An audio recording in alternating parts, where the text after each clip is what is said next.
கர்த்தருடைய பரிசுத்த நாமத்துக்கு மகிமை உண்டாவதாக.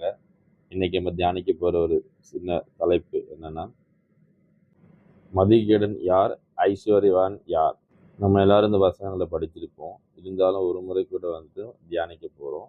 மதிகேடன் யார், ஐஸ்வர்யன் யாருன்னு நம்ம இயேசு கிறிஸ்து ஒரு உவமையா சொல்லியிருக்காரு. அதை பிடிச்சு நம்ம தியானிக்க போறோம். லூக்கா எழுதின சுவிசேஷம் 12ஆம் அதிகாரம் 15 21 வரைக்கும் நான் வாசிக்கிறேன். பின்பு அவர் அவர்களை நோக்கி, பொருளாசையை குறித்து எச்சரிக்கையாயிருங்கள். ஏனெனில் ஒருவனுக்கு எவ்வளவு திரளான ஆஸ்தி இருந்தாலும் அது அவனுக்கு ஜீவன் அல்ல என்றார். அல்லாமலும் ஒரு உவமையை அவர்களுக்கு சொன்னார். ஐஸ்வர்யமுள்ள ஒருவனுடைய நிலம் நன்றாய் விளைந்தது. அப்பொழுது அவன், நான் என்ன செய்வேன்? என் தானியங்களை சேர்த்து வைக்கிறதுக்கு இடம் இல்லையே.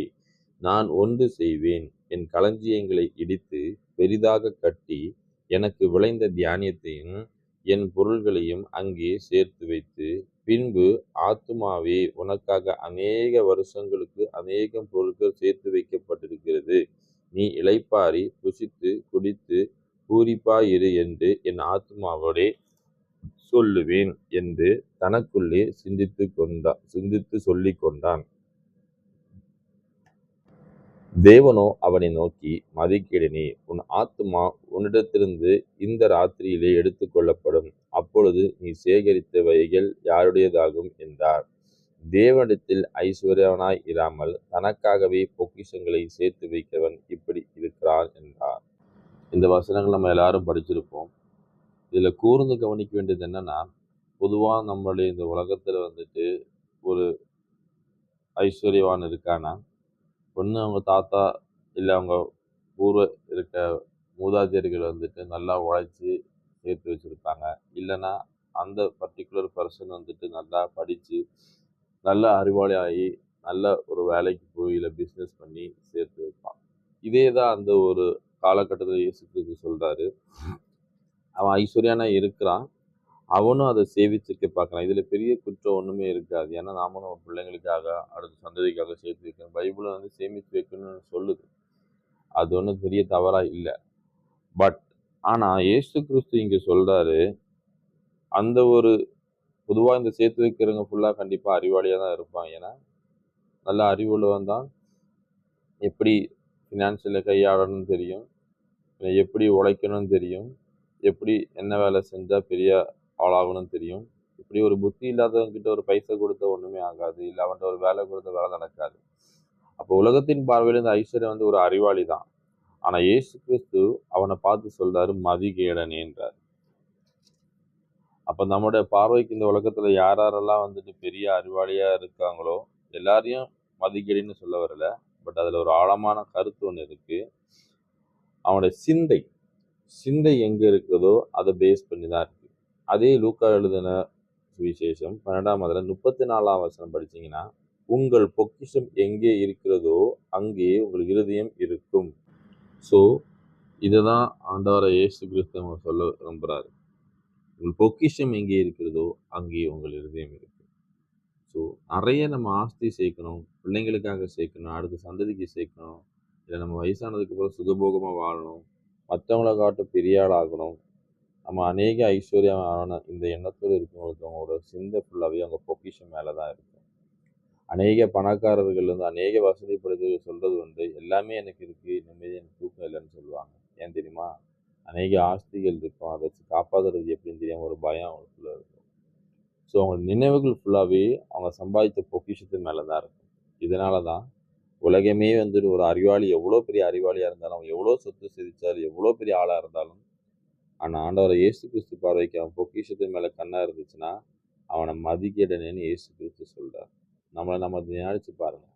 நம்ம ஒரு நாள் சிந்தனை இல்லை ஒரு வாரம் சிந்தனை இல்லை, கூடுதலாக எதை குறித்து சிந்திக்கிறோம்? நம்ம ஃப்யூச்சரை குறித்து என்ன பண்ணுவோம், ஏது பண்ணுவோம்னா அது கவலைப்படுறது தான். பட் இருந்தாலும் எப்படி சம்பாதிக்கலாம், எப்படி என்ன பண்ணலாம்னு சொல்லிட்டு அதையே குறித்து இருக்கீங்களா?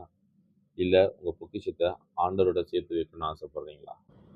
ஆண்டவர் என்ன சொல்றாரு தெரியுமா? அதே லூக்கா 12ஆம் அதிகாரத்தில் 31ஆம் வசனம், தேவனுடைய ராஜ்யத்தையே தேடுங்கள், அப்பொழுது இவைகள் எல்லாம் உங்களுக்கு கூட கொடுக்கப்படும். அப்போ நம்மளோட ப்ரையாரிட்டி தேவனுடைய ராஜ்யத்தில் தேடுறதா இருக்கணும். அநேகர் இன்னைக்கு மணிக்கணக்காக ஜெபம் பண்ணுவாங்க. ஆண்டவரே எனக்கு அது வேணும், இது வேணும், நல்ல வேலை வேணும், இந்த கஷ்டம் இருக்குது, எப்படியாச்சும் இந்த ஒரு அசட் ஒன்று வாங்கணும், அது வாங்கணும், இது வாங்கணும், என் பிள்ளைங்களுக்கு நல்ல காலேஜில் சேர்க்கணும், ஸ்கூலில் சேர்க்கணும் சொல்லி ஒரு மணி நேரம் ஜெபத்தில் வந்துட்டு இதுதான் முழுசாவே இருக்கும்.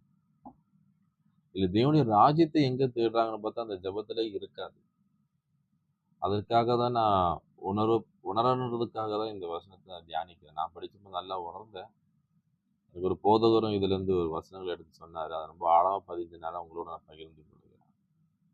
அப்போ நம்மளோட ஜெபங்களே இன்னைக்கு முக்கால்வாசி எல்லாட்டையும் எப்படி இருக்குன்னா, நம்மளுடைய தேவைகளுக்காக, நம்மளுடைய இந்த பூமியில் இருக்க உயர்வைக்காக தான் எல்லாமே இருக்கு. தேவனுடைய ராஜ்யத்தை குறித்து இருக்கான்னு கேட்டனா நம்ம தியானித்து பார்த்தோன்னா ரொம்ப கம்மியாக இருக்கும். ஸோ உங்கள் பொக்கிஷங்களை பரலோகத்தில் சேர்த்து வைக்கிறதுக்காக பிரயாசப்படுங்க. பூமியில் நீங்கள் எது சேர்த்து வச்சாலும் எல்லாம் புல்லரித்து பூச்சி எரித்து போகும்.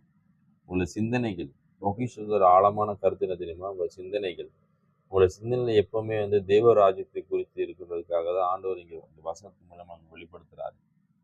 பூமியில் சில நேரங்கள் உங்களுக்கு சொத்து கொடுத்துருக்கலாம், ஆண்டவர் ஆசீர்வதிச்சிருக்க பூமியில், அது தவறு இல்லை. ஆனால் உங்கள் சிந்தனை எங்கே இருக்குன்னு தெரியுமா? தேவராஜ்யத்தை குறித்து தான் இருக்கணும். ஒருவேளை பூமியில் உங்களுக்கு கஷ்டப்படுறவனா இருக்கீங்களா? பூமியில் உங்களுக்கு ஒன்றுமே இல்லையா? சாப்பாடுக்கு கூட கஷ்டப்படுறீங்களா? அடுத்து என்ன செய்யணும்னு கவலைப்படுறீங்களா? உங்களுக்காக ஆண்டவர் வசனத்தை சொல்லுகிறார்.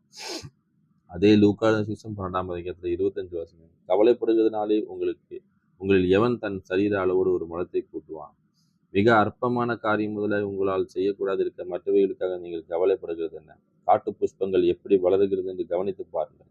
அவைகள் உழைக்கிறதும் இல்லை, நூற்கிறதும் இல்லை. என்றாலும் சாலமோன் முதலாய் தன் சர்வ மகிமையிலும் அவைகள் ஒன்றை போலாயிலும் உடுத்தி இருந்ததில்லை என்று உங்களுக்கு சொல்லுகிறேன்.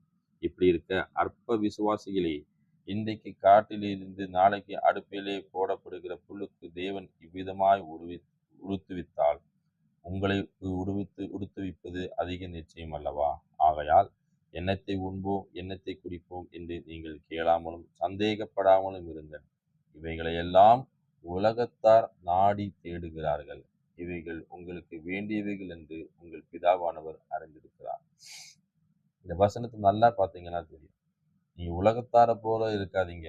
நீங்க ஜீவனுள்ள தேவனை ஆராதிக்கிறீங்க. அந்த தேவன் சொல்றாரு, நீங்க ராஜ்யத்தை குறித்து தேடுங்க, பரலோக ராஜ்யத்துல பொக்கிஷத்துல சேர்த்து வைங்க. இந்த உலகத்தில் உங்களுக்கு என்னென்ன தேவை என்று தேவனை அறிந்திருக்கிறார்.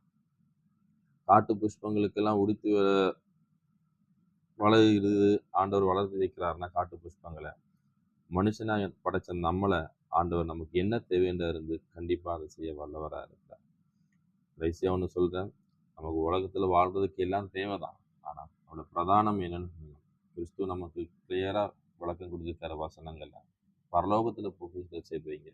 உங்களோட சிந்தையில, உங்களோட ஜபத்துல, உங்களோட தியானத்துல மற்றவங்கள்ட்ட பேசும்போது ஆண்டோடைய வசனங்களை குறிச்சும் ஆண்டோடைய பரிசுத்தத்தை குறிச்சும் பரலோக ராஜ்யத்தை குறித்தும் பேசுறதெல்லாம் சிந்திக்கலாம் மாறுங்க. அப்ப நீங்க மதிக்கேடனா இருக்க மாட்டீங்க. உங்கள் பொக்கிஷங்கள் பரலோகத்துல சேர்க்கிற அறிவாளியா இருப்பீங்க. இந்த பூமிக்குரிய காரியங்கள் உங்களுக்கு என்ன தேவை என்று தேவன் அறிந்திருக்கிறார். நீங்கள் வேண்டிக் கொள்வதற்கு முன்னுமே உங்களுக்கு என்னது தேவை என்று அறிந்திருக்கிறார். கர்த்தர் நிச்சயம் இந்த பூமி காரியங்கள் உங்களுக்கு செய்வார். அதை நிச்சயம் கவலைப்படாதீங்க. கர்த்தர் உங்களை ஆசீர்வதிப்பாராக. ஆமென்.